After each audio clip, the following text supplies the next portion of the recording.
मैं आतंकवादी नहीं हूँ। हाँ मैं मुस्लिम हूँ लेकिन मैं पाकिस्तानी नहीं हूँ। और पाकिस्तान आतंकवादी का कोई धर्म नहीं होता। और मैं इतनी हिम्मत रखती हूँ कि किसी भी आतंकवादी किसी धर्म से हो किसी जात से हो उसके सर पे पैर रखे उसकी टांग फाड़ने की हिम्मत रखती हूँ। अगर बीजेपी उसके ऊपर कोई कार्रवाई नहीं करती है तो हम उसके घर में गोली मारने का काम करेंगे। और हरियाणा की तरफ अगर कभी वो मंत्री आ भी गया ना तो उसके चिथड़े चिथड़े उड़ाने का काम भी करेंगे। और यहाँ पे बीजेपी के ऑफिस में बाहर आने का हमारा यही कारण था कि आप जाग जाओ। और अंधभक्तों से भी मैं पूछना चाहूंगा जो हम जब कोई सवाल करते हैं हमें गालियां देते हैं, अब उस मंत्री के खिलाफ कोई क्यों नहीं बोल रहे? अभी दल लोग क्यों नहीं बोल रहे? तुम आपके जो बीजेपी में जो गद्दार मंत्री एमएलए बने बैठे हैं ना इनके ऊपर आप पहले कार्रवाई कीजिए और फिर देश की सेना के सम्मान में यात्रा निकालिए। किसी सैनिक के परिवार को आपने लिया सेना तिरंगा यात्रा में, खुद ही अपने मतलब वोट के क्रेडिट लेने के लिए, खुद ही सेना का क्रेडिट लेने के लिए देश भर में फिर रहे हो।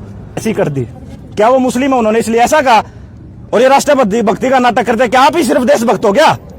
पूछ रहा आपसे भारत की जनता क्या आप ही देशभक्त हो क्या? ने संज्ञान ले लिया मात्र 4 घंटे में एफआईआर दर्ज करने के। कहाँ संज्ञान ले लिया जी? कहाँ संज्ञान ले लिया? अभी तक कोई एफआईआर नहीं हुई, आदेश हुए हैं, कोर्ट जाग चुकी है। लेकिन मोदी जी क्यों नहीं जागे?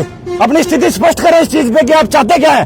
क्या आप अपने गद्दारों के खिलाफ कार्रवाई करेंगे? अगर आप गद्दारों के खिलाफ कार्रवाई नहीं कर रहे तो हम आपसे कहना चाहते हैं कि जो तिरंगा लेकर आप देश भर में यात्रा निकाल देना इसको रोक दीजिए।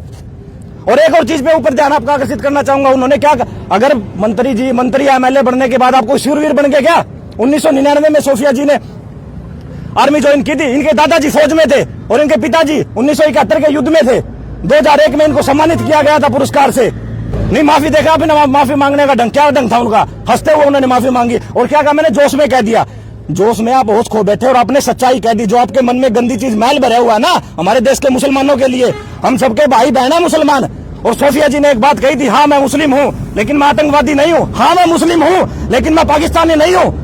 और पाकिस्तान आतंकवादी का कोई धर्म नहीं होता। और मैं इतनी हिम्मत रखती हूँ कि किसी भी आतंकवादी किसी धर्म से हो किसी जात से हो उसके सर पे। मैं यही तो बात कह रहा हूँ ना कि आपके जो बीजेपी में जो गद्दार मंत्री एमएलए बने बैठे हैं ना इनके ऊपर आप पहले कार्रवाई कीजिए और फिर देश की सेना के सम्मान में यात्रा निकालिए। किसी सैनिक उस मंत्री के ऊपर पहले ही 3 बार कानूनी कार्रवाई हो चुकी है। 2013 में जब वर्तमान वहां के मुख्यमंत्री थे शिवराज सिंह चौहान, उनकी पत्नी पर उन्होंने अभद्र टिप्पणी की, उसके बाद उन्होंने पद त्यागना पड़ा मंत्री पद का। 2023 में उन्होंने विद्या बालन जी के ऊपर टिप्पणी की कि इसको एक रात के लिए मेरे पास भेज दिया जाए। उसके बाद उन्होंने अभिनेत्री की शूटिंग रुकवा दी। 2022 में उन्होंने राहुल गांधी के ऊपर टिप्पणी की कि ये शादी नहीं करवा रहा, 50-55 साल का हो चुका है, क्या बात इसमें कोई कमी है क्या, नपुंसक है क्या?